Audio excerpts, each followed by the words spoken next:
Sure.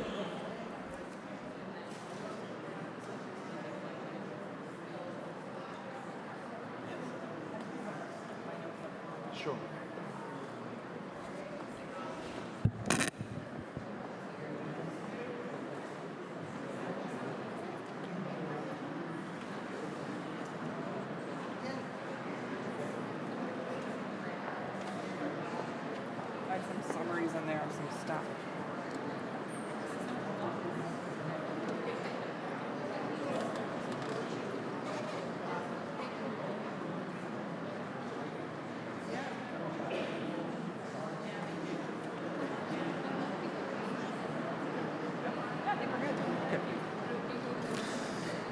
Good evening, everyone. Thank you for coming. My name is Sanjay Ruparelia. I'm the Jarislowsky Democracy Chair at Ryerson, and it's my great pleasure to welcome you here this evening for the first Ryerson Democracy Forum of this year. Before we begin, I would like to give the land acknowledgement. We do this as a symbolic, restorative act, one of many to follow, part of a wider and hopefully transformative reconciliation project here in the Faculty of Arts and at Ryerson more widely. Ryerson is on the territory of the Anishinaabe, Haudenosaunee, and Huron-Wendat. It is covered by the Dish with One Spoon Treaty, Treaty Number 13, and the Williams Treaty. The Faculty of Arts at Ryerson is committed to honoring our obligations to these nations and treaties and to justice for Indigenous peoples. Here's how we hope to begin that work. Our faculty is committed to hiring more Indigenous faculty and to bringing an Indigenous lens to our academic curriculum. We also hope to attract more Indigenous students and to create scholarships to help recruit them. And we are committed to supporting the work of the Yellowhead Institute, an Indigenous-led research center housed at the Faculty of Arts that provides critical support and resources to help Indigenous communities in their path towards self-determination. The title of our discussion this evening, Behind the Battle for Your Ballot, perhaps speaks for itself. 4 years ago, Justin Trudeau and the Liberal Party swept to power, promising to address many significant issues: truth and reconciliation with Indigenous nations, electoral reform, growing social inequalities, but also to reaffirming Canada's role on the international stage in fulfilling its obligations and responsibilities to confront climate change. How should we assess the record of this government? What do the other parties have to offer? And do voters assess their respective plans as credible? We're lucky to have a terrific panel with us tonight of seasoned political journalists here to analyze these issues and others as Canada faces another federal election, and to assess the party's campaign strategies and their prospects at the polls. I imagine most of you in the audience know everyone up here, but let me briefly introduce them. Susan Delacourt is the Ottawa columnist and bureau chief for the Toronto Star. The author of 4 books, most recently Shopping for Votes. She is also a regular television commentator and has previously taught at Carleton University. She will be a moderator in the upcoming televised federal election debate. Laura Stone is a political reporter for the Globe and Mail. Based in Ottawa, she spent 3 years covering major federal parties before shifting her focus to the political scene in Ontario a year ago. She appears regularly on CBC and CTV and has previously worked for Global News in Ottawa and for the Calgary Herald. Steve Paikin is the host of TVO's current affairs program, The Agenda with Steve Paikin. He is the author of 7 books, most recently, I love this title, Bill Davis, Nation Builder, and Not So Bland After All. Mr. Paikin has been a distinguished visiting professor at Ryerson University, we're very proud to note, and has moderated several televised federal and Ontario election debates as well. Prior to his own show, he was a CBC News anchor and correspondent. And finally, our moderator this evening is Martin Regg Cohn, a political columnist at the Toronto Star. A former correspondent for 11 years, Martin ran the Star's Middle East and Asia bureaus, and he has also served at the paper as its foreign editor, a world affairs columnist, as well as national political correspondent in Ottawa. He is currently a visiting practitioner here at Ryerson, as well as a senior fellow at the Munk School of Global Affairs and Public Policy. So please join me in welcoming the panel to Ryerson. And with that, let me turn it over to Martin to get us going. What's your Twitter handle? Susan Delacourt. Thank you, Sanjay, and welcome to our Ryerson Democracy Forum, and welcome back if you've been to one of our previous events beginning about a year ago before the last provincial election. We'll have another of these, we hope, right after the election, so stay tuned for details. Now, a recurring theme in these forums, obviously, is democratic engagement. So we want to try to figure out what it is that makes people want to vote or not want to vote, but also keep the conversation going now and between elections. Now, today is an auspicious day because we are actually at the midpoint in the campaign. It's a 40-day campaign, plus or minus midpoint. I'm waiting for one of these distinguished panelists to correct me if we're off by half a day. So we're also just a few days away, 6 days away from the election debate, the televised election debate in English. And that has the potential to really change every election. We're getting a bit of a sneak preview by having amongst two of our panelists, Susan and Steve. Susan will be one of the journalists appearing in the Monday debate next Monday, asking a question as part of the consortium of networks and newspapers sponsoring the debate. Steve, as many of you know, has moderated a number of federal and provincial election debates, so we can try to pick their brains on that as well. So, by the way, who here is going to be watching the Monday night debate? Okay. Me. Good. Who here is going to vote in the election? Any hands not going up? Laura Stones. Uh-oh. Really? Well, Huh. Okay, we'll explore that. We could go down a lot of rabbit holes and spend an hour and a half on even one election issue, whether it's immigration, indigenous issues, the environment. But we're going to try to cover the horizon today. And my game plan, is to try to keep our focus by having several segments and then open it up to questions for each segment so that we kind of stay a little bit on topic and keep our focus. So I will kick off each segment. I'm going to give you a quick preview of the table of contents, the chapter headings for what we're going to try to talk about today, and then we'll circle back to each of them in detail. So first off, unsurprisingly, it will be the environment, carbon pricing, and the cost of pipelines. Next up, I'd like to talk about diversity and also our humanity locally, globally, indigenous issues, race, immigration issues, elements like that. Media diversity, lack thereof, try to explain that. Then quickly segue to the platforms, policies versus personalities, questions of integrity, ethics. And I want to touch briefly, if I can, since my heart is in Ontario, on the battleground that is Ontario and the Greater Toronto Area, 416-905, and how the intersection of some issues, provincial and federal.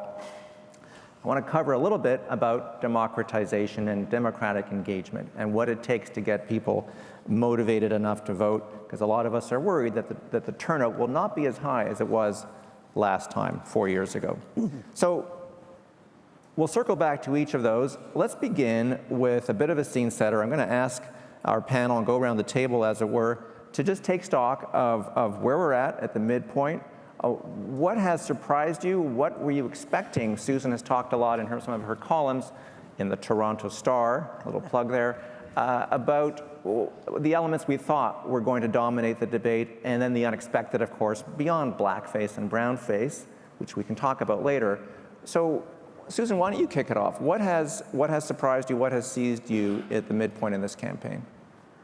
Thank you all, first of all, for coming out on this horrible rainy day, too, to listen to election stuff. I guess what surprised me is that I thought there would be a galvanizing issue by now.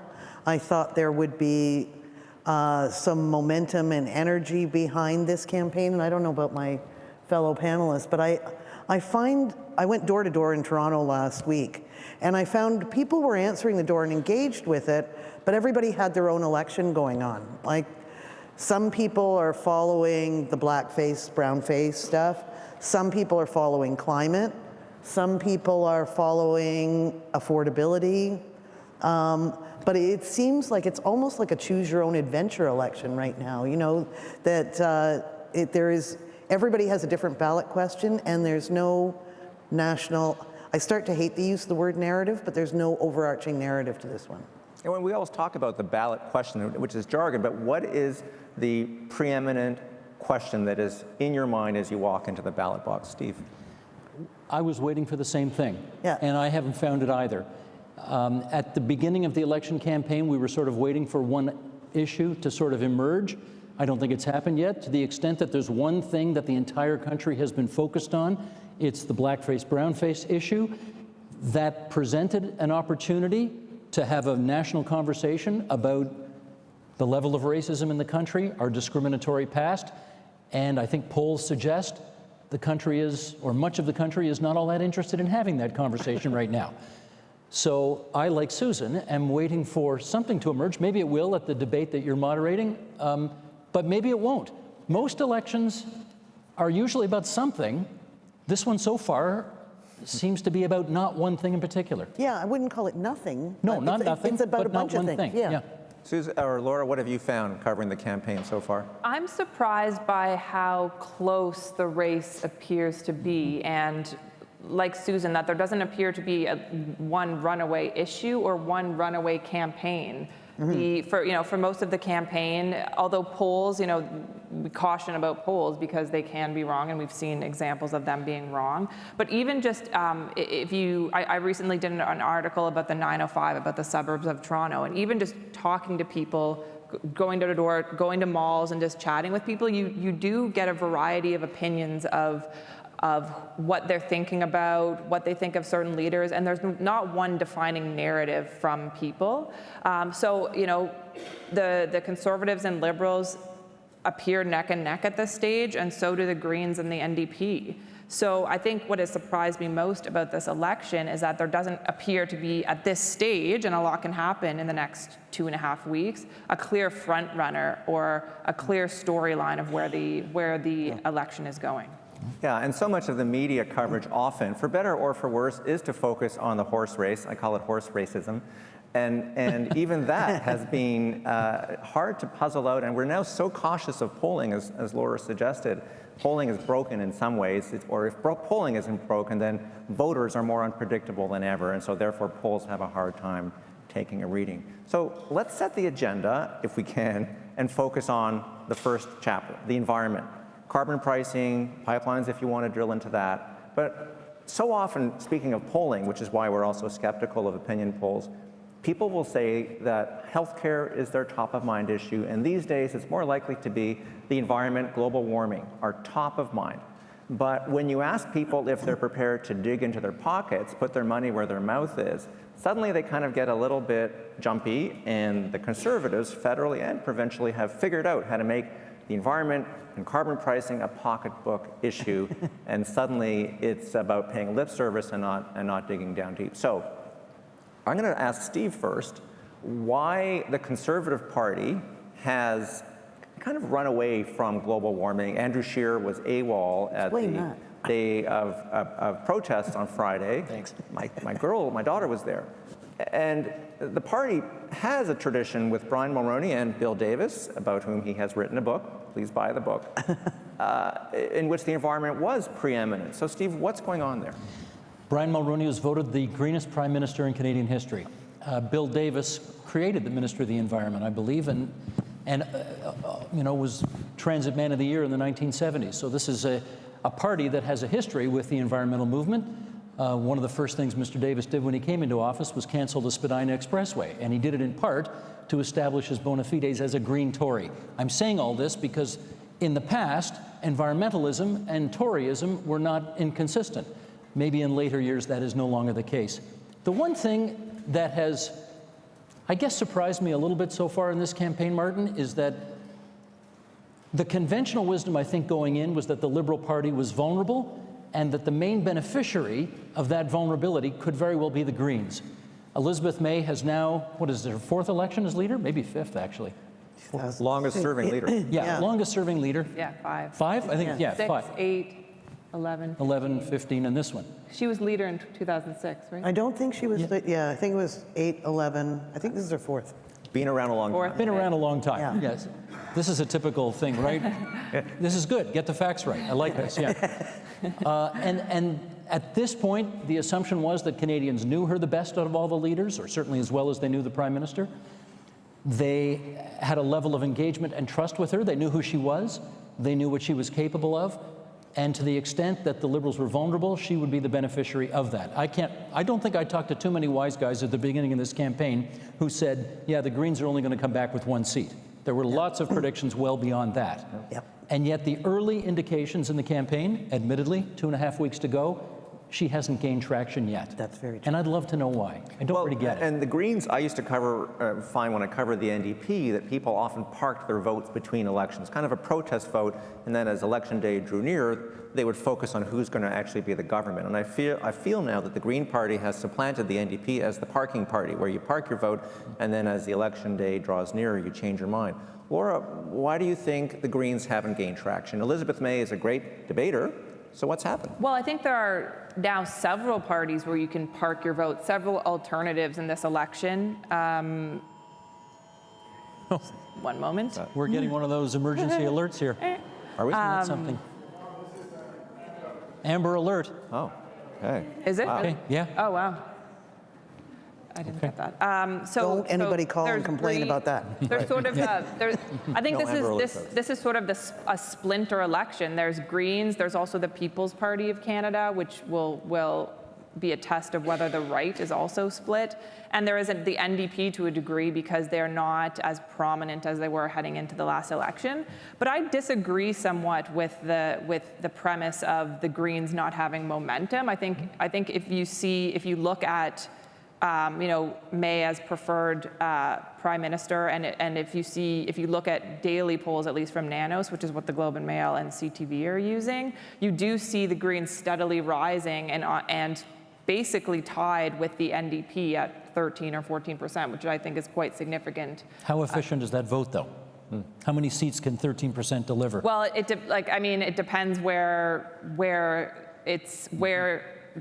the support is coming from, and the Greens, I think they expect or hope that they can get a lot of support in places like Vancouver Island and Atlantic Canada, where they seem to be quite strong. But I would think this is all the parties are looking towards target seats, and we're going and depending on where they end up in the last week or two of the campaign will show where they feel that they're going to be the strongest. But I haven't given up on the premise of the Greens' support falling, or that we're going to see them, crash. I think what is interesting about this election in the Green Party is that we've seen Elizabeth May and the party have a lot more scrutiny than they have in the past. And they were known so strongly as just the party of climate change and the environment, and now they have a full costed platform where they're proposing other ideas. So that now she's facing a lot more pressure and scrutiny than she has in the past, and we've seen some stumbles in the campaign so far, including on her position on sovereignty in Quebec and costing measures on basic income and other issues. So I think that is where it's coming from, where you don't feel like the Greens are taking off as much because the party's actually facing tougher questions, I would argue, than they have in the past. Susan, can you take it back to the environment specifically for us and global warming? And even if it's hard to read what the partisan choices might be, how much is the environment going to influence people's votes? It's hard to predict, obviously, 2 or 3 weeks out, but what aspect of the environment, climate change, and the differences in the party positions has or hasn't happened yet, or do you think should be focused on? Can I just say one tiny prosaic thing about why I think Elizabeth May has not got... for all our talk of having modern campaigns and everything, the media is stuck a little bit in its ways, and Elizabeth May doesn't have a traditional bus or tour that the media is on. And she's doing most of her events on the West Coast. So the media here is often not hearing about Elizabeth May. Like, she's not catching that. She's not doing the air war, as they say. Anyway, on on climate, it was a cabinet minister said to me in the summertime, I thought this was really, and this goes to what you were saying in the introduction, that this election finds Canadians really anxious, that there is this free-floating anxiety out there. And in her mind, for older Canadians, it's economic anxiety, and for younger Canadians, it's environmental anxiety. And that seems to make a lot of sense, you know, that's how environment becomes a pocketbook issue for older Canadians because their concerns are economic. Whereas for younger Canadians who have to vote, you know, and get out there, and they don't feel, I think it's fair to say, I don't think it's biased to say, they don't feel that Mr. Trudeau is the hero that he once was on this. So I think what's happened is, in this campaign, at least to me anyway, all the parties seem to have blurred the lines on what their climate plan is, unless you're green. But everybody is, well, you'll do this, but it won't cost a whole lot of money, because they're trying to appeal to those two anxieties. Actually, I have to throw this in. It's a Jean Chrétien line. He used to say all the time about people wanting, you know, they want you to do something about it until it costs them money, and his line was, everybody wants to go to heaven and nobody wants to die. And that's what it feels like with the environment as well, too. All right, let's open it up to the floor if we have that ability. Is there a question from the floor about the environment and why it seems to be stuck on the campaign trail, and what is top of mind? Anyone here on global warming, climate change, carbon pricing? Pick a topic, if you care. There's a question here. Right over there, okay. Microphone right behind you, there you are. Hi there, my name is Manisha, and I'm a graduate of public policy, and I used to work for the OPS, and formerly was with OLIP. But my question is just... Can I just interrupt? OPS, Ontario Public Service, OLIP, Ontario Legislative Intern Program. Yes. I was just nodding like I pretended to understand that, yeah. Public servants love acronyms. I just wanted to sort of get the panelists' take on Greta Thunberg, and how you feel like her international voice has sort of influenced the green narrative throughout the country, and if you think that voice has been or will be a game changer or influence in any way the election, or again, the young vote. I don't think there's any, I think if you look at the climate rally last week, like, you cannot deny that this is one of the most important issues of the election, and that it has seized tens and hundreds of thousands of people across the country. You just have to look at that march, and that's proof positive that people care about this. And I think her comments regarding Trudeau of you know, he hasn't done enough, but neither has anyone in the political sphere, were certainly significant. I think it obviously raises the most awareness among young people, and you know, it'll kind of be a post-mortem of this election as to whether young people even come out to vote or whether they stay home, and such a large part of the Trudeau government's success in the last election was getting those young people motivated and out to vote, people who've never engaged before. And so whether they actually show up, and whether they look to other parties on the progressive side of the spectrum, seeing if they are disappointed in what the Liberal government has done, and have looked to the NDP or Greens as plausible alternatives for them. I have a 16-year-old daughter who took the day off school to go protest at Queen's Park, and who thinks Greta is fantastic. And she can't vote. And neither can any of her classmates who took the day off to go have their voice heard on the environment either. So, can young people have an impact on this election if they can't vote? I don't know. Tough. And we've often heard at this podium from politicians that lowering the voting age to 16 might be one of the best ways to maintain a continuity of interest after you've taken that civics course, so that you don't wait until you're 20 or 21 next election cycle and kind of get out of practice. Susan, were you going to say something? I would add to that, I was in Scotland for the referendum where they lowered the voting age to 16 there, and it injected such life into that referendum campaign, and I think, you know, feeds the issue right now too. I'm a hearty proponent of lowering the age to 16. I think it's possible that daughters will affect their parents, that the young vote will, young kids will be talking about this at their dining room table. If I were the young people, though, I'd be worried about the 3 to 4 week gap between this event. A week is a lifetime in politics. I think it was 2 weeks, it feels like 9 weeks ago. I was starting to wonder if Justin Trudeau's career was over because of the brown face. I was seriously thinking, this is huge. And now it's 2 weeks later. So my worry is that memory is short in this, and that, as Laura says, is going to be a pivotal moment in the campaign, but it'll feel like distant memory when people go to vote. Do you think it was a good idea for Trudeau to sit down with her?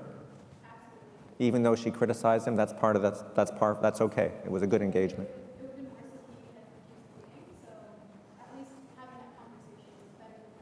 And what about Scheer not being the odd man out, the odd leader out? We're making you into a panelist now. Come on up. I think that's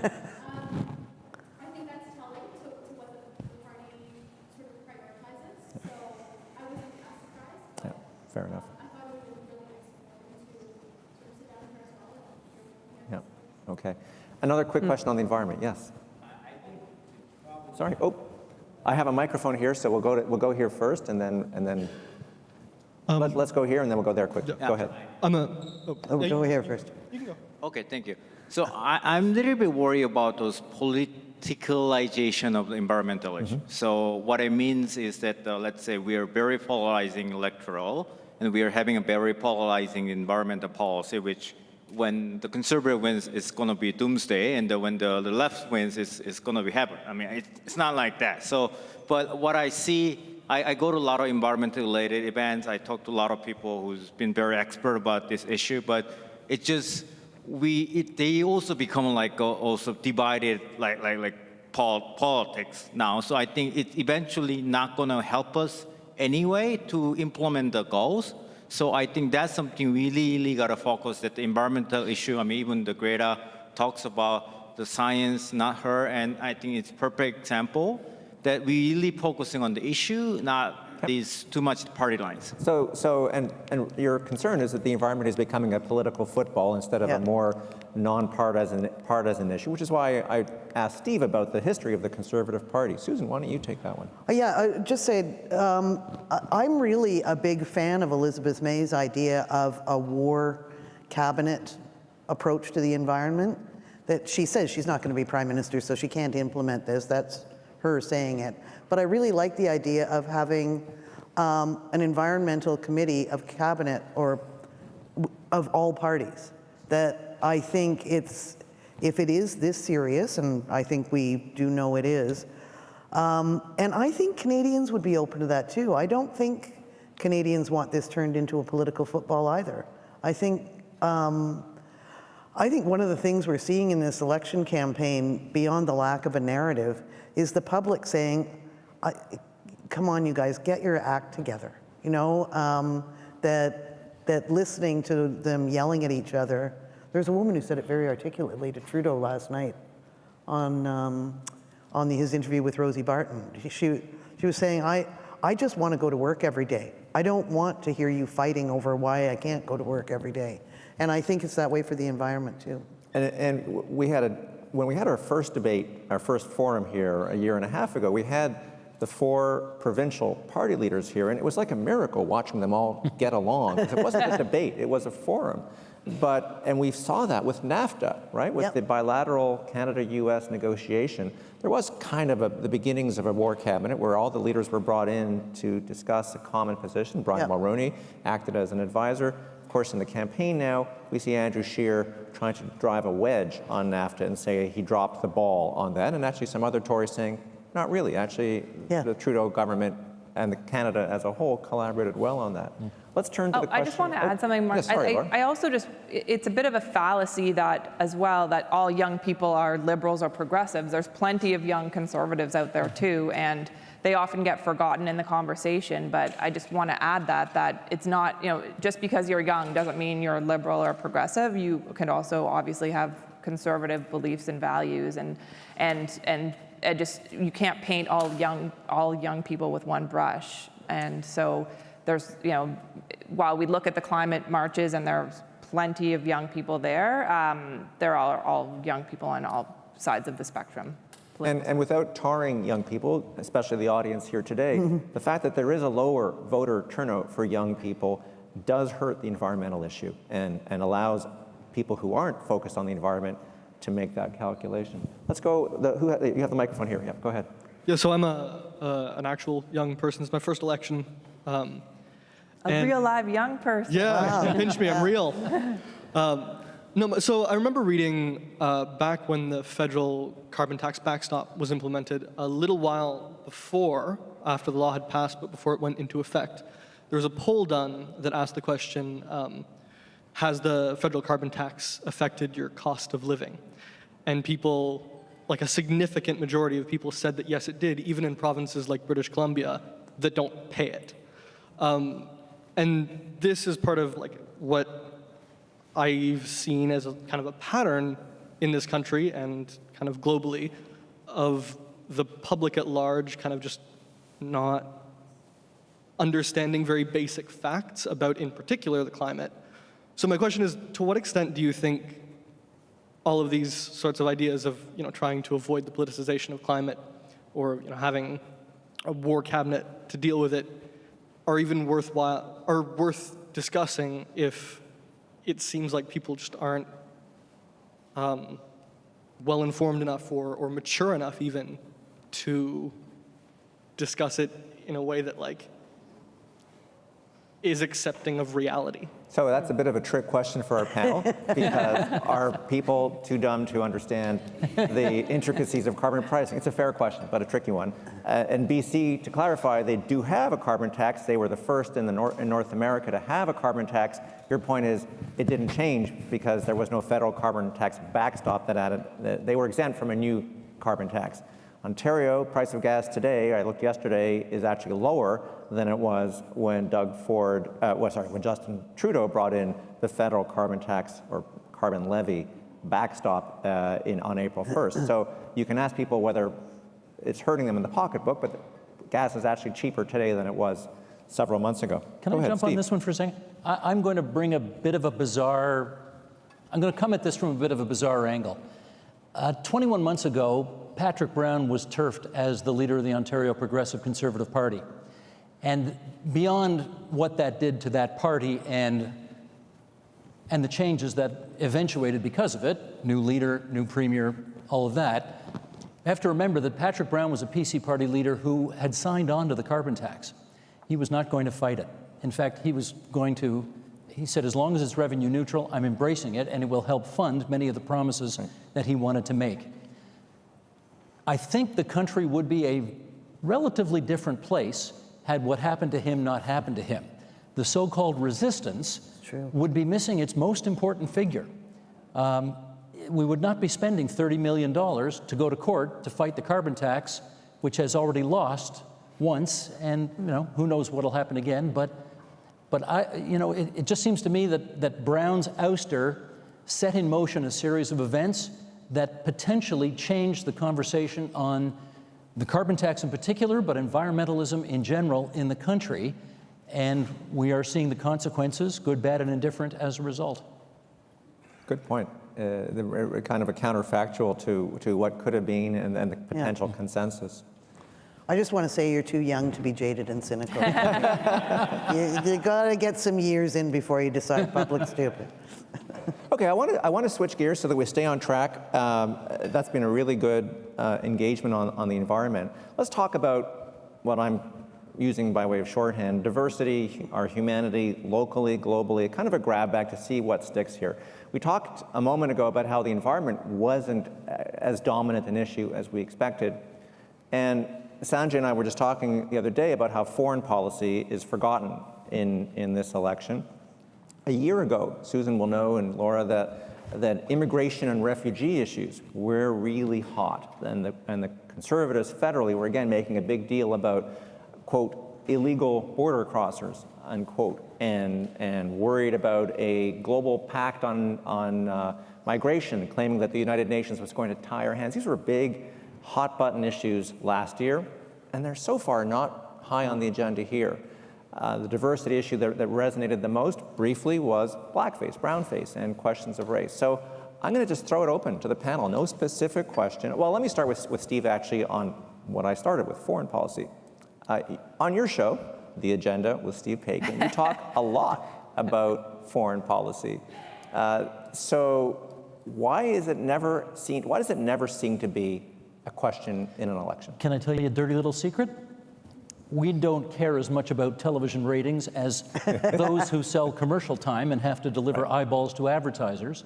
But every time we do a program on Canada's commitment in Afghanistan, we know for a fact our ratings are going to go down because no one seems particularly engaged on that issue anymore. We do foreign policy from time to time because we think it's important. And for the audience that cares about that issue, we want to engage them. But we also know we're going to take a hit because a lot of people aren't interested. If you're talking foreign policy as in Canada in Afghanistan, Canada's attempt to get a trade deal with European partners, Canada's role in the Middle East, what's Canada going to do in Africa, that's never an election issue. Foreign policy, writ large like that is never the ballot, virtually never the ballot question. I can't recall a time in my lifetime when it would have been. If you're interpreting foreign policy as a North American free trade agreement, okay, different. Obviously, the 1988 election was fought on that. If you're interpreting foreign policy as what kind of immigration agreements do we have with the United States, okay, that's not exactly, I think, what you or I think of when we think of foreign policy. But what I'm watching for is your debate in that case, Susan, because now that Maxime Bernier has a spot on that stage, he's got an opportunity to make immigration an issue that I'm pretty sure the other 5 leaders would not have made, and we will see what he does with that. That's a great point. Let's save that, the Maxime Bernier factor, for a little later in this conversation about the debate and whether it was a good idea or not to bring him into it. But 4 years ago, the Syrian refugee question was predominant or a major factor in the election, and Trudeau, if I can put it this way, made it into a bit of a wedge issue to differentiate himself from Harper's Conservatives. The question of the burqa, the hijab, the barbaric practices, barbaric cultural practices hotline were actually talking points in the election. Not this time. Bill 21 in Quebec, where they have actually, this is happening now, banned the hijab, the turban, the kippah. So I don't think any of that's foreign policy. I think that's all about Canadian values. I'm mixing up a bunch of stuff here. It's a grab bag. But Susan, none of these are really talking points. Yeah, let me give you a little glimpse of what happens at my house every night these days.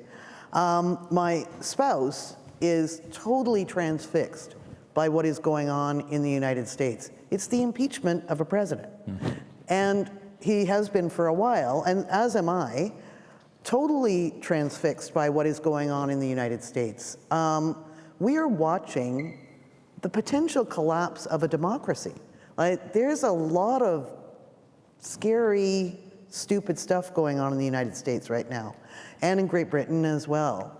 And I wrote about this, but also the single biggest thing that has happened to Canada since 2015 was Donald Trump.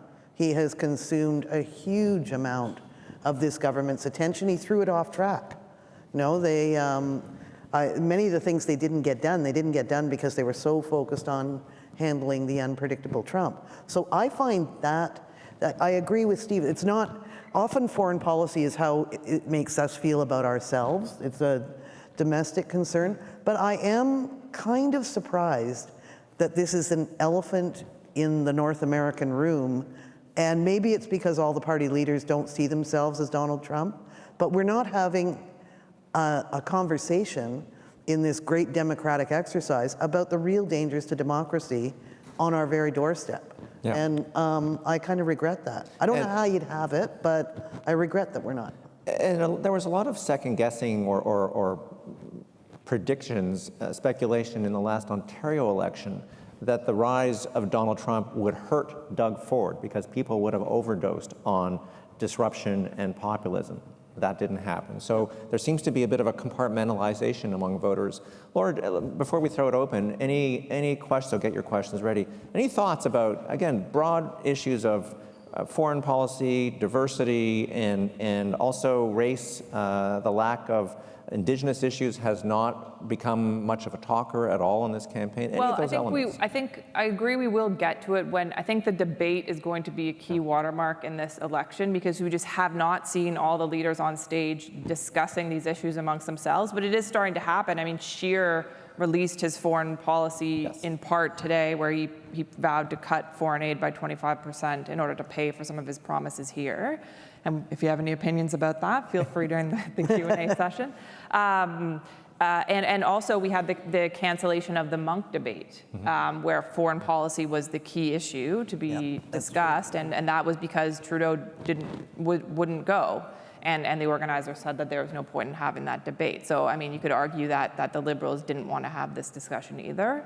But I agree with Steve. I mean, you don't lead with this. This isn't, the main issue to the average Canadian. People mostly focus on what's happening in their lives and can they pay their bills and the environment and social consciousness, but here in Canada. But I think foreign policy is part of the election. It's just something that happens in a more formal setting, such as a debate. So I do think it will happen. On the Bill 21 issue, all the leaders have been asked about this, and they have all pretty much declined to wade in at all on their opinions on the law in Quebec, including Jagmeet Singh, which is, you could argue, is surprising, because this if he was a public servant in Quebec, this would impact him personally. So yeah, I mean, I guess you could, critics could argue there's a lack of courage on all parts, on all sides from the leadership on this issue in Quebec. Thank you, Laura, for reminding me, because I wanted to raise the issue of Mr. Scheer's announcement today that he would cut, speaking of foreign policy, the one time it's come up in the campaign, it's being to cut it down to size. He wants to cut our foreign aid by 25% in order to, quote, put money back in our pockets here at home. So just Bernier like brought it up too. Pardon me? Bernier brought it up too in his kickoff announcement. I'm sorry? Maxime Bernier also would do more. Who's that? On that. No, sorry. Just like with the environment, putting money back in your pocket seems to resonate in the conservative toolbox. Questions from the floor? You've had one, so what, over here. Do we have a microphone? You can just speak. Go ahead. Okay, I'll go back to, I think it was last year when you had all the strategists up here. Yes. My point is simply that whatever issue it is, how do you get the young people to vote? I recall David Harrell saying, millennials don't vote. So to me, whether it's the environment, whether it's foreign policy, whether it's domestic policy, the price of the pumps or the price of coffee, the bigger issue is voter turnout. And if we're going to get young people engaged, because a lot of them talk. My sons, who are 28 and 26, will talk about the environment, but they really don't know how to frame the ballot questions. They don't know how to ask it. And as you rightly pointed out, that from the time you get to a voting age from your civics class, you're probably bored of it anyway. So the question is, how do political leaders get the young people to vote? We now have an Amber Alert again. So next time you have to bring your two kids to the debate so we can have an internal debate, a family debate here.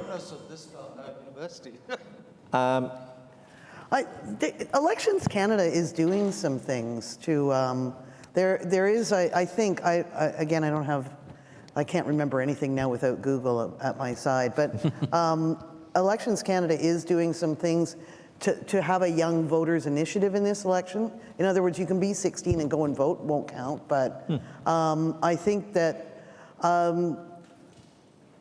starting the habit at a really young age. An MP told me something interesting last summer, actually, that when she was at, and I would say all except Laura, of us here around the same age, when we were in university, if you wanted to get involved in politics, you joined a political club, like the Young Liberals, the Young conservatives. Now on campuses, I'm sitting in one, so I'm not, but I think young people interested in politics would join more of an advocacy group, right? So there's been a separation. They've become untangled, political parties and advocacy and interests. And I think that's the job of, I think it's because political parties got too caught up in marketing and organizing things and forgot that they were about issues. But I think that would be kind of good to put those back together again too. But I think if you're a young person, tell me, is anybody here in this room a member of a political party? And don't ask that in Eugene McCarthy. Have you ever been? Joe McCarthy. Joe McCarthy, yeah. Gene was the good one. Yeah, right. And Howard, the question was only for young people, sorry. Yeah. Kidding. Young people, sorry, I didn't see that again. Young people who are a part of political parties. Okay, not very many. A few. Yeah. But, or, Bingo. Yep. oh, okay. Ouch. Okay, first you're calling people stupid, now you're calling them old. Yeah. He's never gonna get elected, this guy. Yeah. But can I say, David Hurley, who has run provincial and federal Liberal campaigns and who has forgotten more about politics than I will ever know, has said that he has had his heart broken numerous times trying to chase the millennial vote, and it's just not there to have. Now, it showed up once because there was a rock star leader who was going to legalize marijuana. But I'm not sure those criteria don't exist for this campaign. And I would not be shocked to see that youth participation in this election goes down to its more traditional levels. Yeah. And that's a shame. Cannabis and proportional representation were two shiny items in the window. David Hurley was at one of our panels and got himself in trouble when he said that the youth vote, as you say, has broken his heart, and people are really distracted by other issues at this age. But you pointed out that there aren't a lot of young people in the room here, so that's why it's a trick question. I think of myself as young.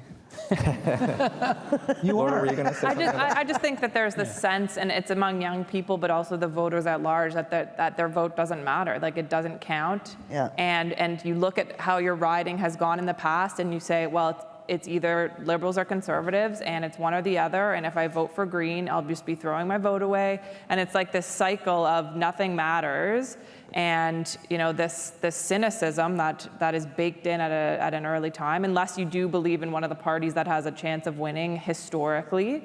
And I don't know how you combat that. I mean, Marty mentioned the electoral reform pledge, and I guess that was something that young people thought would turn things around, and it was abandoned by the Liberal government, who said that there wasn't, their excuse for that was that there wasn't a groundswell of support once they got into it, and make up your mind about that. But I just think that I do get the sense from this election that people, again, this is just in talking to people, it's not a perfect science, but that people are more open to the non-traditional alternatives this time, because they just say the old guard is not working for me, and I don't. Not that I don't care what happens, but I'm just going to go with what I truly want. Yeah. So again, that'll be one of the postmortems or analysis of this election as to how the vote is splintered off. And for sure, we're hearing it from the Liberals, and it's going to ramp up in the last 2 weeks. If you don't vote for us, Scheer is winning. Mm-hmm. So they're going to try to, I don't want to use the term fearmonger, but they're really going to push this narrative that it's us or the Conservatives, and if you want any kind of progressive-leaning government, you have to go with us, not the Greens or NDP, even if that's where your heart is. So I think that's going to be one of the key narratives of the last week. I actually think that has hurt the Green vote too. That is what I like you, Laura. I haven't ruled them out, but I think that a lot of the Green voters are saying, "Uh-oh, if I don't vote for Trudeau, we're going to have Scheer," and there's been a lot of that out there, and that could account for the drop as well. Well, one of the things that might have hurt this, I don't know, is that when the per vote subsidy was eliminated. Oh, I hated that. No, I loved the per vote subsidy. See, some people, if your candidate loses by 10 or 15,000 votes, you feel you've thrown your vote away. Right. But if your candidate gets $1.25 or $2.25 every time you vote for them, you could at least feel that you were contributing to a war chest that would help them in the future. With the elimination of the per vote subsidy, You know, the notion that your vote doesn't mean anything, I think, has been enhanced. Stephen Harper got rid of that, and Justin Trudeau did not bring it back. Doug Ford got rid of it, and we'll see what happens to that. So that is, I'm not sure, by the way, that I love the idea of a per vote subsidy so that people never feel that their vote is entirely wasted. But I'm not sure that many people know that, frankly. I think it was, often cite that. Canada's way of proportional representation. In theory, You know? but in practice. You know, if we couldn't change the voting system, at least you could donate your 75 cents or $1.25 or whatever it was to a political party, and it ensured that There was some reward for getting a vote. Yeah, Yeah. I loved that subsidy. I think we should bring it As back. per Susan's column today, which you should all read. Thank you, Laura. I also read the Globe and Mail. We haven't had a That's right. plug For a for that plug. yet. You do get the sense that the public is preparing for a minority government situation, and they're deciding where they, you know, if the government had to be propped up by someone, or you want some sort of collaboration, what would that look like? And so it does seem like the options are more open now in voters' minds. Yeah. So we've hopscotched to democratic engagement. We're still open. We'll come back to you on the floor. We're still open to other ideas, other questions of race, diversity, and so on that have come up. But I think what's happened is that the big tent parties that we used to think of as the best way to put forward a comprehensive vision really have lost out to single issue engagement. And that is a tension that the parties haven't yet figured out how to resolve. And I want to turn to that a little later on as we look at how campaigns matter and how these campaigns are fought on the ground, but also the so-called air war in terms of a national advertising and other outreach. Questions about both of these issues: democratic engagement, the youth vote, new Canadians, old Canadians? Yes. I think that the reason why people are not as able to vote, and in this election, actually people born between 1980 and 2000 are going to be the largest voter bloc. So it actually is very needed for young people to vote. But I think that the reason why we don't is because on all of these news channels and other places where you'd typically find content related to politics, it's always older people or a less diverse group of people who are pushing these narratives, pushing the agendas that they seem to be important. So how are young people supposed to be engaged when there's no young people in the room to be participating in those conversations?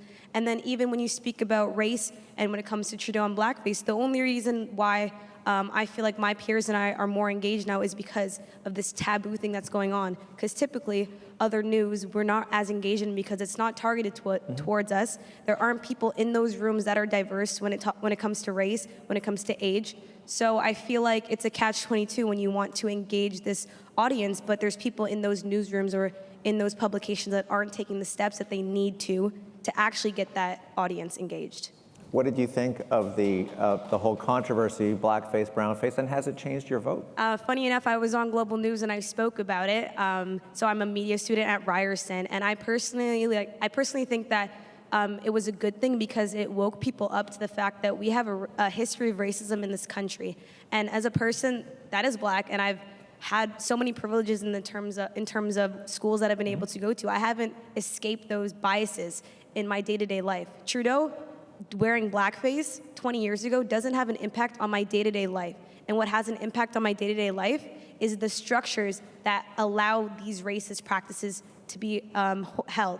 So I think that it's just weird to me, or it's not weird to me. People tend to vote based on emotion and based on how they feel about a leader instead of policies and practices that actually impact their life. Because if somebody was gonna vote liberal and just because of blackface, now they're gonna switch which party they're gonna go for, I don't think that's a very informed decision to be made. But typically, as younger people, we are more, we focus on the taboo, we focus on what people make us feel rather than what they can actually do for us and where our vote can actually take us. So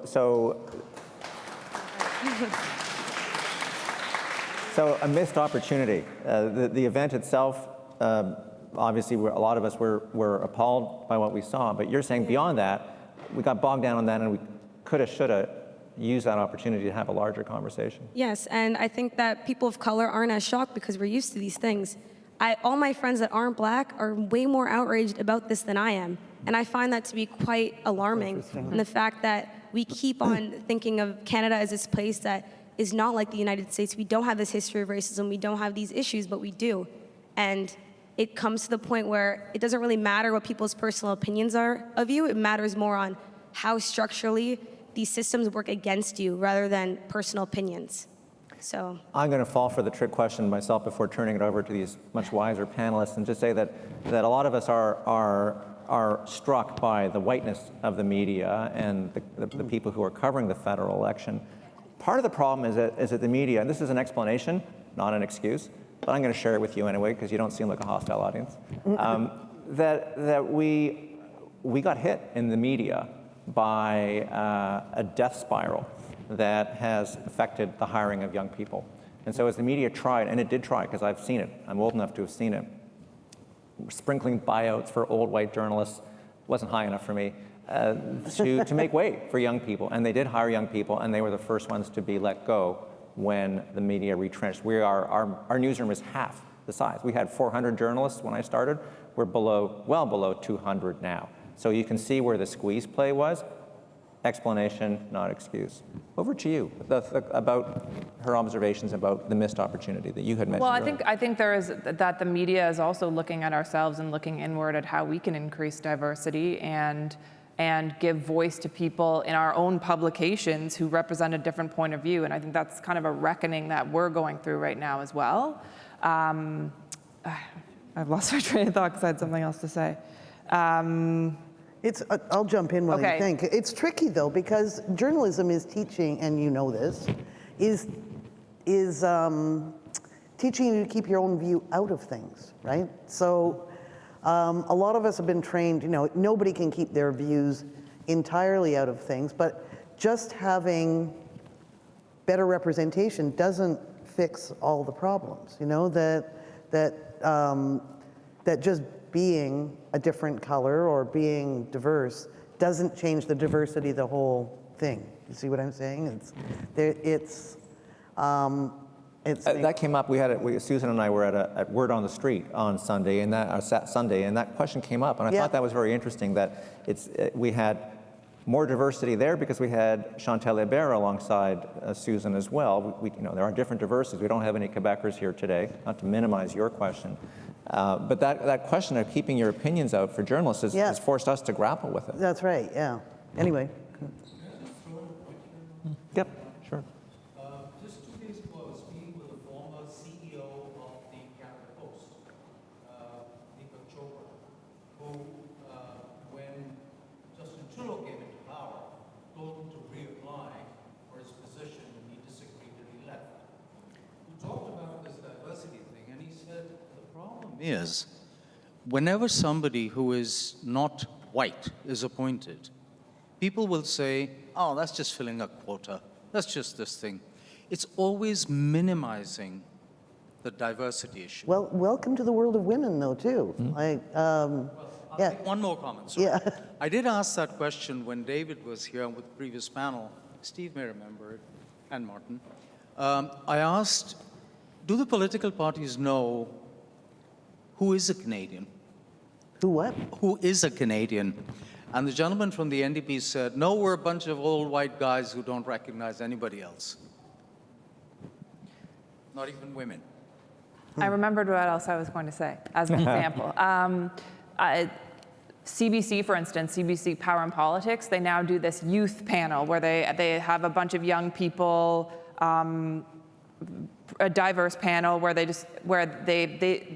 consciously engage on these issues with younger people, and you have to make a conscious effort to bring those voices in to a national television show such as that is very well watched on Parliament Hill. And I think if you look at some of the coverage of the brown face, blackface issue, I think you do see a conscious effort on the part of publications to bring in different voices on that, and I hope on other issues as well that continues to be a pattern. Other questions? One more. Over there. Yeah. Is there a microphone?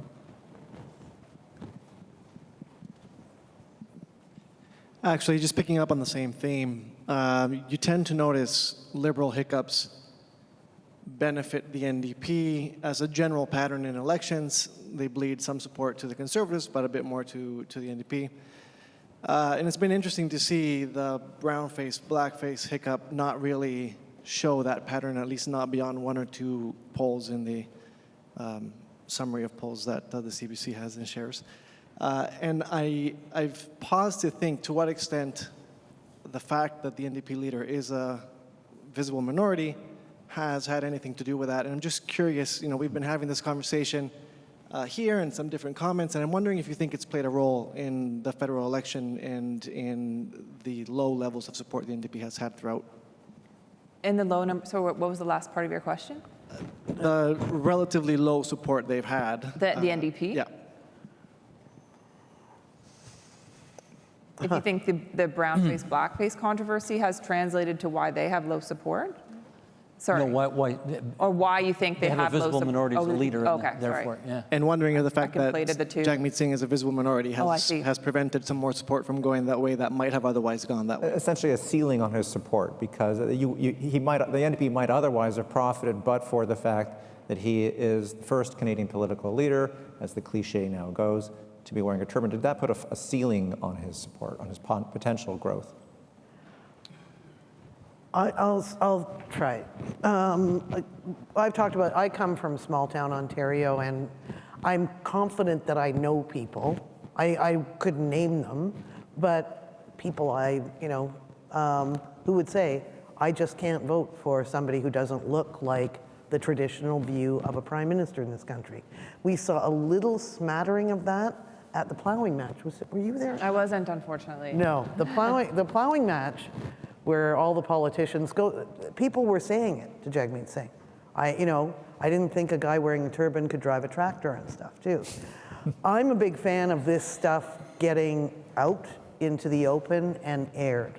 That's why, well, I guess we're going to talk about that. I think I don't agree with many things that Maxime Bernier's supporters are saying, but I think Jagmeet Singh, I think it's kind of been balanced out. I think he has handled the diversity issue by tackling it head on in this campaign.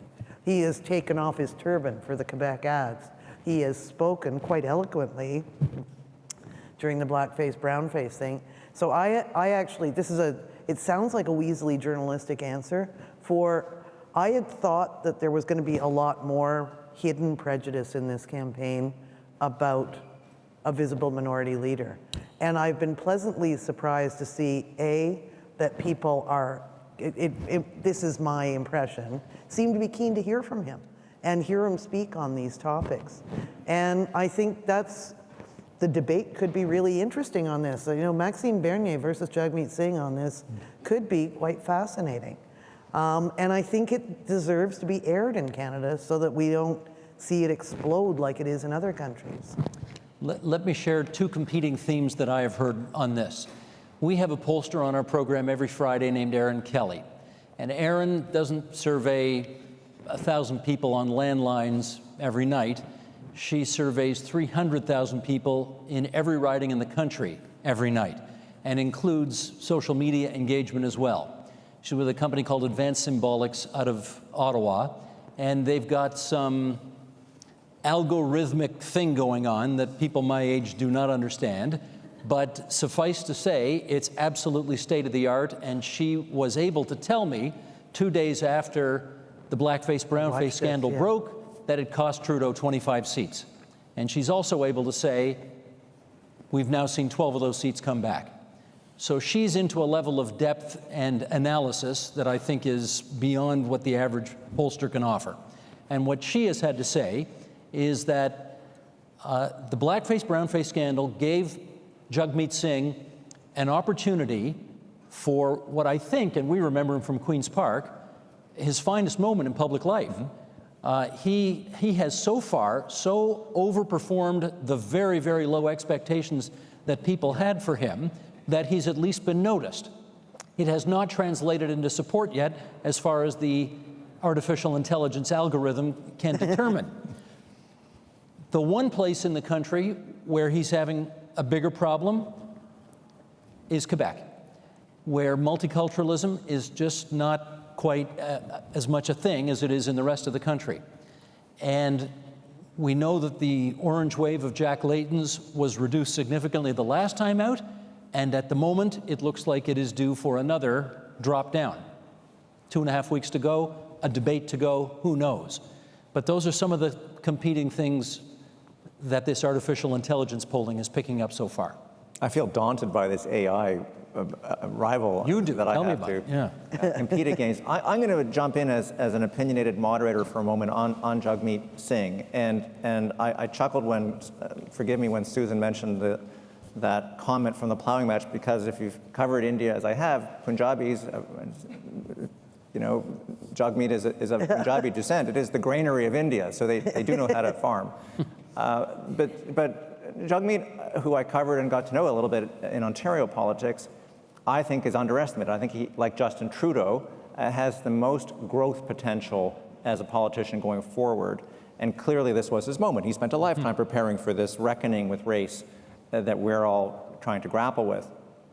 I'm disappointed, though, that he hasn't been a little bolder in Quebec, because I think he's going to get creamed in Quebec anyway. The NDP, whether it's Jagmeet Singh or even Jack Layton today, or Tom Mulcair, is not going to keep its seats in Quebec. So rather than being so timid, why not say what he really believes? Because his Quebec MPs are coming at him saying, Correct. Shut up. Yeah. They're all gone anyway. They're done. So it's his chance to not just try to understand or connect with people in Montreal, the island of Montreal. There are two solitudes in Quebec as well, Montreal and the rest of Quebec. And he could penetrate that fog in Montreal, and it would resonate in the 905 and in the Lower Mainland of BC. Just a passing thought, I'd like the son of Pierre Trudeau, the father of the Charter of Rights in Canada, to speak up for it as well. I think what's going on in Quebec is outrageous, frankly. And the fact that they're all dancing around it is not our country's finest moment on the charter front. Very tough. So time is slowly winding down here. I want to shift to something that I said we would circle back to, and that is, well, before I do, I want to just quickly talk about Ontario. I can squeeze this in because we love Ontario and we're in Ontario, and we can segue to the fact that Ontario is the battleground in this election, and the 905 in particular. I'm interested in the intersection of issues. In this federal campaign, you hear Justin Trudeau talking constantly about provincial issues. Hey, this is our stuff. So he's talked about pharmacare. He's talked about student loans, increasing student loans for university students. He's talked about raising the interest-free period on those loans, all in reaction to Doug Ford, who cut back on OSAP and the interest-free period as well. To the panel, what thoughts about that interaction between Doug Ford and Justin Trudeau, and whether and how Ontario is going to affect the election? Well, one thing I do find interesting is that two politicians whose names are not on any ballot at all in this election are coming up all the time. Yeah. Doug Ford and Kathleen Wynne. Yeah. And the Conservatives, of course, in their latest iteration of ads have now decided to focus on, if you love Kathleen Wynne, you're going to love another term of Justin Trudeau. And I have picked up, Howard, I think you told me this the other day. I think you were doing some door knocking in Davenport riding, and that there were people who were saying, well, you know what, I gave the Conservatives a try a year ago, but boy, I learned my lesson, and I'm not going to do that. I'm not going to make that mistake again. Now, they don't seem to be making the distinction between that's a provincial Ontario Progressive Conservative Party that I voted for 14 months ago, and therefore I'm going to punish the federal national Conservative Party of Canada leader as a result. They're not making that distinction. But you certainly, when I've gone out with candidates, when I have talked to people, that you hear that all the time. You hear it all the time. You hear Doug Ford is on the ballot in a major way, which is why he's, I don't know, one of your two papers had a story on it. What was it, yesterday? We got another one today. I did a story on it. I agree. The average person doesn't disassociate the provincial party with the federal party. It's in their mind, it's all the same thing. And I don't know if it's a chicken and an egg situation, if the Liberals focused group and came up with the Doug Ford factor, or they're just saying it so much that it's in people's minds. And I think it's a little bit of both. That you really do go to doors and people proactively say, I don't like Doug Ford, I don't like what's happening in education right now, and I don't trust that Andrew Scheer won't do the similar things. You know, parents, families, all they care about is healthcare and education, and they're displeased with what has happened in the province with autism, with student tuition, all sorts of issues. So I think the Doug Ford factor is it is a legitimate issue for Andrew Scheer, especially as someone who was a bit undefined coming into the race and who hasn't, he's come into his own somewhat, but he doesn't have a strong personality, and so people honestly just say that you don't plant it in their mind. This is what they think, that Doug Ford's going to control Andrew Scheer somehow, or tell him what to do, or I think Andrew Scheer will do similar to what Ford does. And again, you don't know if it's because the Liberals have continuously brought it up like a verbal tick throughout this entire campaign, or I think it's a little bit of both. So I think it's a factor, but I also think that Ford has done his best as he can to be quiet during the election, and things really ramped up in June with the whole patronage scandal, and things were really hot in Ontario. It has kind of plateaued, but what you see what's happening with education right now, and that I think is going to be a huge issue for Scheer if the teachers do. I don't know if they couldn't. I don't think the timing works that they could go on strike during the campaign. Right. But certainly negotiations can heat up. You see the work to rule with the support workers, and I think it's translating into the federal campaign. And the legislature has gone dark because Doug Ford wanted to stay in the shadows until after the election. They're not coming back to work until right after voting day. So like Laura, who's been hanging around the 905, you've been hanging around Windsor and the 905. I didn't go to Windsor, no. You didn't go? No, I can't. Don't blame me. I'm going to, again, do the prosaic thing. I like people stories in politics a lot too. And don't neglect the fact that Justin Trudeau's government is made up a huge amount of Queen's Park people transplanted north. That's right. And the Doug Ford campaign had a lot of Stephen Harper South there too. So these are some epic grudge matches that are going on at the people level in this. That's hence the mention of Kathleen Wynne. It's intended to sort of stick a knife, not just in Trudeau, but in the people around Trudeau who are emigres from the Wynne regime. And similarly, when the Trudeau folks are sticking it to Doug Ford, they also enjoy the fact that some of the Harper team, although that's way more complicated, right? Because they like some of the Harper team and don't like. And I don't understand that whole world, but it is Canada. Political parties are very small things, and there's lots of old history going on here too. Big tents, small families. Yeah, dysfunctional. The other interesting factor too is this weekend, Jason Kenney, the Premier of Alberta, will be touring around the suburbs of Toronto and also some North and West Toronto ridings. The schedule is not finalized, but that is going to be a very interesting element to see another provincial premier come in here, stump for the federal leader, and Doug Ford just kind of it's unprecedented. Hanging at home or something. It's unprecedented. So you just we're can't all, make it up. all of us just can't find the words to describe how bizarre that is. It's just, he's coming all the way from Alberta, and our Ontario premier is nowhere to be seen. Yeah. Before I open it up to one last round of questions before our time runs out, I want to combine or hopscotch to the final issue that I said we would sum with, which is how the campaigns are going. We started with this, but Susan is in particular an expert on air wars, ground wars. I love that jargon. But also will be a rock star in her own next Monday night when she is on television for the I am a microphone debate. stand. That's all I am. But Steve will come into this as well. What are we expecting? How, based on past experience, will it affect the campaign? And to get things going, what did you think of the invitation of Maxime Bernier to the debate? Was it the right call, and is there any second guessing here on stage? What? I kind of have to defend the decision, don't I? You do. You're trapped. Yes. No, well, as I was just saying, too, I am all for... there's this... I'm not sure if it's apocryphal, but apparently if there's a tie in the House of Commons, and the Speaker has to vote, and the Speaker always has to vote in favor of more debate.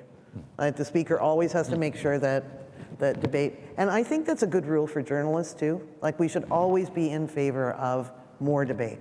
I don't like the shutting down of debate. I didn't like the shutting down of committees in the SNC-Lavalin. I don't like, I think views like Maxime Bernier's need to be aired. They need to come out so that people can talk about them. And I don't be think challenged as well, which they undoubtedly will be during the debate. Yeah, I think merely giving a platform to somebody, this has been a debate within the Star, and I'm not going to say much about it, merely giving a platform to somebody to say what they think is not legitimizing what they think.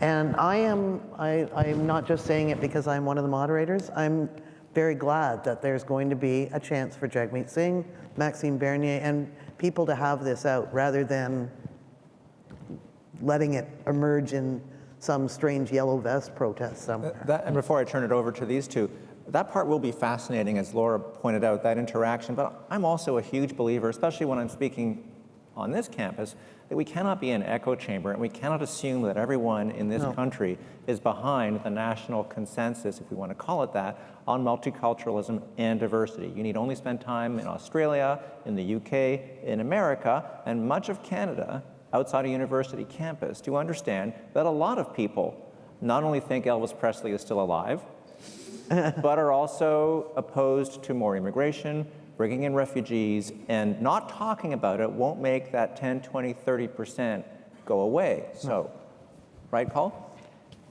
Steve? I wouldn't offer a view, frankly, on whether he should or shouldn't be there, but I would offer a view on the process by which the decision was made.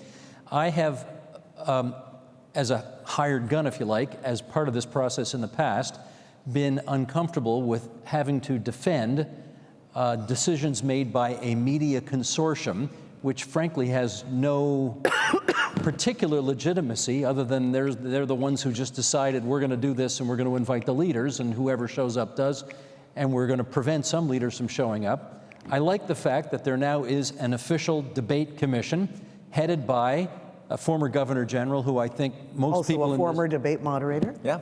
Yeah, that's right. Yeah. He debated, actually, he was the moderator of the most famous debate in history. Yeah.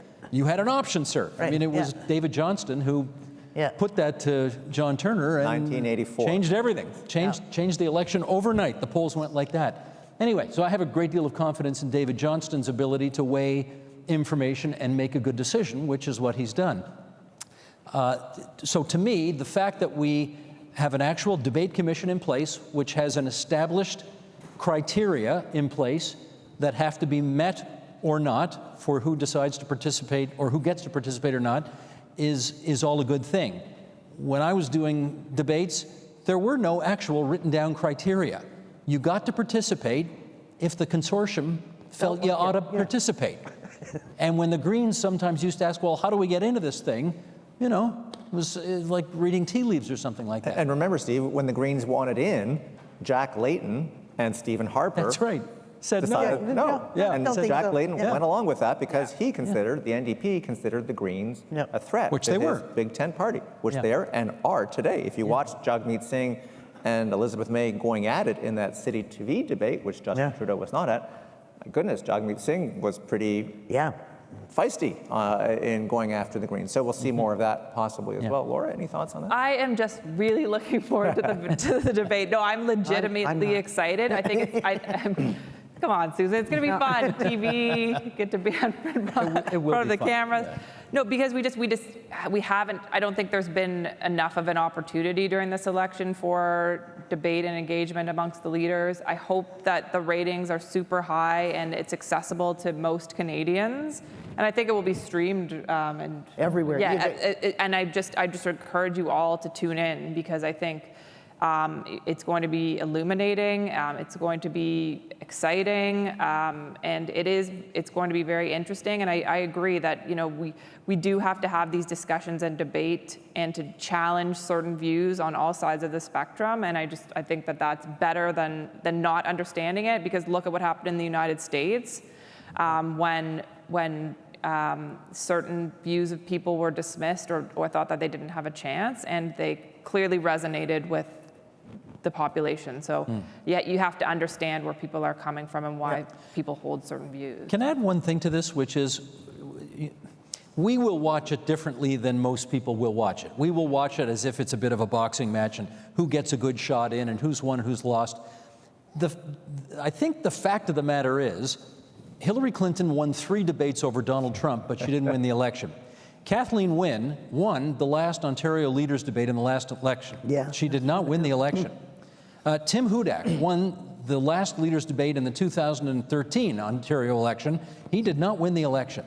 So we are, I think, going to be very careful in saying that if it's a fantastic debate for candidate X, Y, Z, whatever, that necessarily will translate into winning an election. It often doesn't. So we need to be very humble, I think, about what we infer from whatever happens that night. Yeah, very good point. And I ate humble pie many years ago and have long since learned that lesson not to score it as a boxing match and to try really hard to, and I actually watched it from home, not from a spin room where people are trying It's the best. Yeah, it's the best place to and how watch does it. this Yeah. communicate for people at home? Last round of questions from the floor. We're at 6 o'clock. I don't want to keep you incarcerated for too long, but a couple of last great questions. This man is very engaged over here, Yes. I got to say. These two have already had questions. Yeah. There's one over there. Can we, and one over here. Let's, whoever gets the microphone first. 2 questions on this side. Hi. Hi.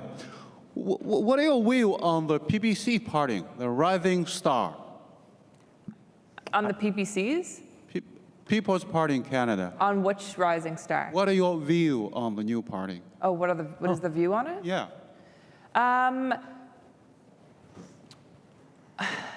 mean, it's just, we don't know how it's going to go. This is the worst answer. But is Bernier going to, I think, what I'm watching for is where does the party do well, and is it significant enough to hurt the Conservatives? Or is it a complete flop and Bernier loses his own seat and we never hear from these people again? So this is the true test of the party. I mean, Bernier came so close to winning the federal Conservative leadership, almost 50%, and he broke with his party in such a dramatic way, started this offshoot in a voice that many of us who've covered Bernier in the past don't recognize. This was he was a true libertarian, but a lot of his views on immigration and other things seemed to come out of nowhere. It was nothing he discussed in the leadership campaign. But this is the tack that he's taken. So I guess first of all, does he win his own seat and does he pick up any other ones? And how does it impact the Conservative vote? Could he actually cost Andrew Scheer's party some seats is what I'm watching for. Or does he only do well in places like Alberta where the Conservatives run away with it anyway? But I don't think it's a done deal that Bernier is even walking away from the election as an elected member of Parliament. I would pick up on that only to say the debate will be absolutely an existential moment for the People's Party. If history is any guide on this, I remember the Liberals in British Columbia maybe 25 years ago went from nothing to official opposition because they had a seat at the table at the leaders' debate. And the leader, what was his name? Gordon Wilson, I think? Or Yeah. what was his name? Gordon Wilson. Just shone, did a great job. Preston Manning took the Reform Party from 1 to 52 in one election because of a leaders' debate performance. Lucien Bouchard from 4 to 53 in one election because of a great performance at a leaders' debate. So if Maxime Bernier can take good advantage of the opportunity that the former Governor General has given him, who knows what he could do? Or, as Laura says, maybe they tear him apart and he completely flops.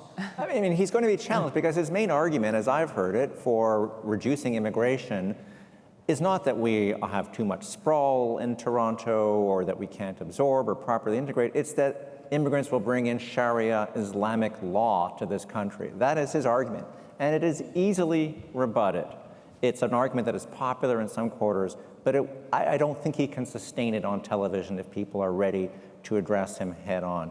Where does that come from? It's a good question, because Kelly Leach also became unrecognizable during that conservative Bernier leadership campaign. criticized Yeah. during the Yes, he did. Right. leadership. And so where does it come from? I would answer it comes from polling. I mean, we saw it with Kelly Leach, and you do polling data, you figure out how can I differentiate myself from other candidates, and the answer is you press these buttons, you yank people's chains. But it and was, boom. Martin, it was inauthentic coming out of her mouth because Right. everybody knew she'd been a red Tory for 40 years. Right. Yeah. So, for Maxime Bernier, he could play those same cards and do well with them potentially because it is authentic coming out of his mouth. The I just authenticity say- question is yeah. a challenge, right? Where does it come from? Polling data. Yeah. I'll just tell you two things I'm watching for is one, are there secret Maxime Bernier supporters in the country? Are people not telling the pollsters that they're supporting him because they don't want to be seen to be supporting Good him? question. And I am, of course, a little bit obsessed, as I told you in my house. He was in our editorial board last week, and I said, how come people who like Donald Trump like you? You know, that if there is a Trump North, Maxime Bernier has it. And I'm watching to see if that's, he, by the way, rejected the comparison and said he would rather be compared to Margaret Thatcher. But for what it's worth, I do think that if we do have our radar up on Trump North and people feeling they need an outlet to say things they don't feel they can say around people, that his vote will be interesting to watch for them. A brilliant summation by Susan on that question of giving people permission to say things, and he also didn't fall for your trick question and gave you a pretty clever answer. Yeah, yeah. But clearly he's the disruptor and the embodiment of giving people permission to say things they know they shouldn't say in public. Yep. And he's saying it in public, so that. And look engenders how others. that's working out in the We had States. one last question right over here, if we can get. Oh, go ahead. Can I just talk? Just talk. My name is Clara. I'm a journalism fellow at the University of Toronto. And my question is something that we don't really talk about that much. Just in time. And that is faith in politics. So my question is, over the last few years, we've actually seen several different flashes where something to do with faith in politics have come up, and all of the leaders have been very messy about their answers. They haven't really known how to respond. So for example, we looked at if you look at the Canada Summer Jobs Program, it was, maybe certain things, maybe we can't give them funding if they don't have this sort of belief, and it was all just very messy in how that was handled, and a bunch of other issues that we can talk about. So my question is, now, with having all these different party leaders who have all said that their faith, and various faiths they are important to them, are we now ready as a nation to have a real conversation about faith and politics? And if we aren't, what can the media do to prepare the nation to be ready to have that type of conversation? Really interesting, because that, to me, has always been the greatest differentiator between American politics and Canadian politics. In the US, faith is de rigueur. It's very much part of a politician's persona, with the possible exception of Donald Trump, who has disrupted all theories of politics, but has engendered tremendous support. Folks, any thoughts? We have a leader whose faith is up front in Jagmeet Singh, Justin Trudeau, Andrew Scheer, their Catholicism. The Quebec bill is a good time to talk about this. Its billed as secularism, but it's actually a conversation about faith. I'm disappointed we're not having that conversation, as I've said, but I think there are ways to have it. I still like the idea of separation of church and state. It gets ugly, as we saw. I think the Liberals, before Blackface, were trying to whip it up with Andrew Scheer and his support for opposition to abortion. I think gay marriage. And gay marriage. Yeah, I think that was brewing there too. But I think it's more used as a weapon against people, faith, rather than a serious discussion. In Canada, right? In the U.S., it's armor. In the U.S., in Canada, it's a weapon. That's the way to put it. It's a prerequisite in much of the United States. God bless America. Yes, it is a prerequisite. I remember one time, Jeb Bush, this is when he was governor of Florida, came up here to give a speech, and he gave the speech. I had to do a little Q&A with him afterwards. Then we all sat down to lunch, and he was all ready for grace. And we didn't say grace. This was the Canadian Club or something like that. There was no grace said before the meal. And he was looking around, going like this, getting ready to say grace. And he leaned over to me and said, what's going on here? And I said, what do you mean? He said, well, who's going to say grace? And I say, well, we don't really do that up here. And he just shook his head like this. He couldn't believe Canadians. it. Yeah. No, he said, But did he toast the Queen? not at the Canadian Club. They don't do that at the Canadian Club. Empire Club. We're not going to have much of a conversation about the role of faith in public life here, because I think only one of the leaders is sort of an authentically observant religious person, and I don't include Singh in that. I'm not sure Jagmeet Singh is a very religious person. I think he has the trappings of and the accoutrements of, but I'm not sure he is. He's. Yeah.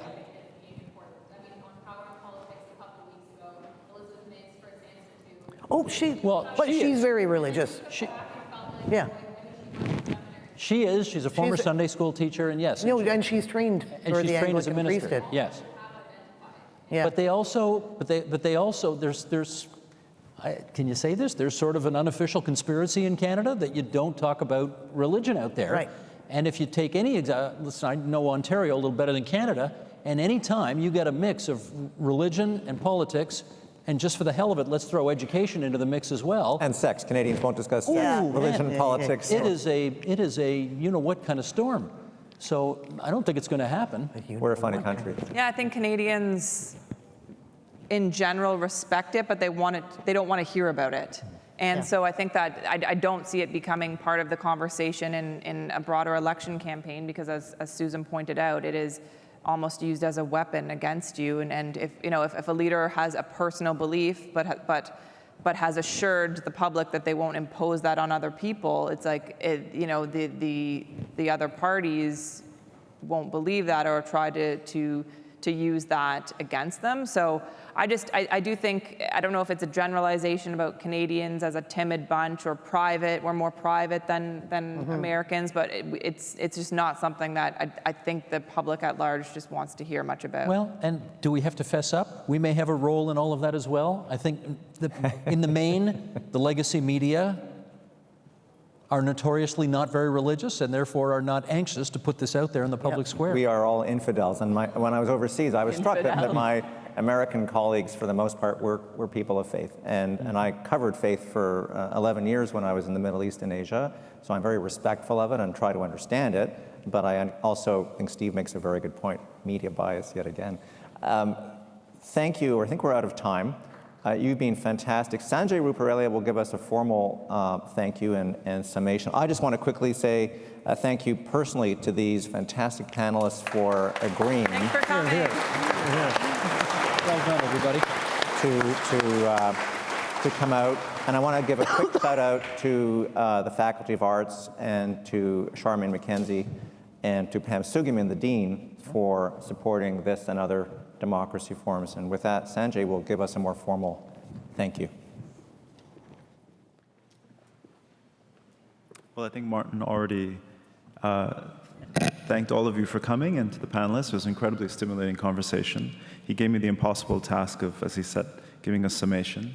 And we're over time, and it's too hard to do. But I was really struck by, I guess it was Susan, her opening lines, and all of you seemed to suggest it, and then pull back from that view that there was no galvanizing issue, which also struck me. I should sort of confess, or at least say, I've come back to Canada after 25 years. So having spent almost 2 decades in the United States through Bush and Obama, and then, of course, the unnameable, and before that in Britain, I'm always really struck coming back. I left in '95, and you're right, it is a funny country in the sense of we don't have this galvanizing issue, but then as the whole conversation went on, there are serious issues about the environment, about questions of racism and discrimination, questions about, I've always been struck by that.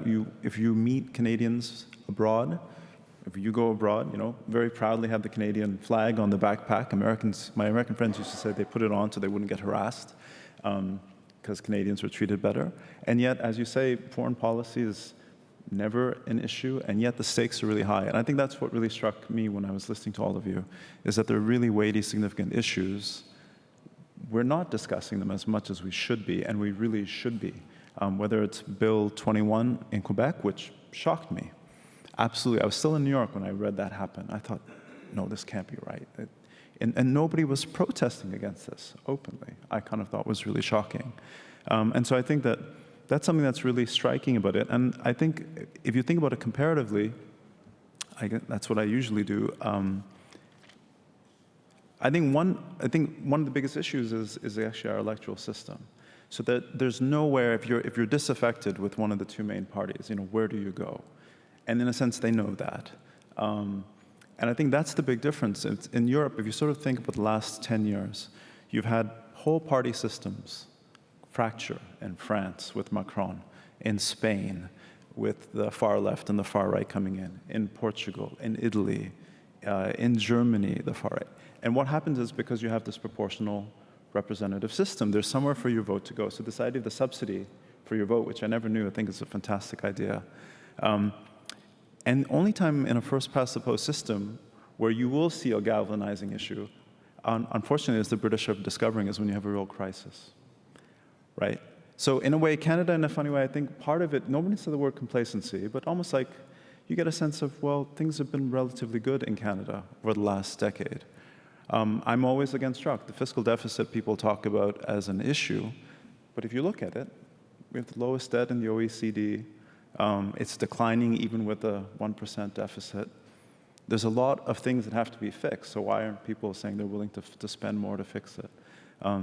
So I think that in a way we're lucky that we don't face these political or economic crises that are so severe, but in some ways we might be, I dare say it, a little unlucky in that without something like that happening, some of these really pressing issues which are just below the surface don't necessarily get the attention they deserve. So I was really thanking the panelists today for bringing all of this out in the open. That was exactly the purpose of the Democracy Forum.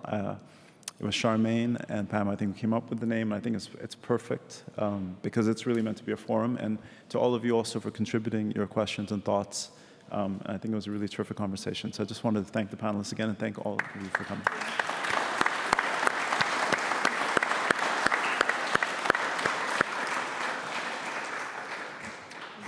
Thank you.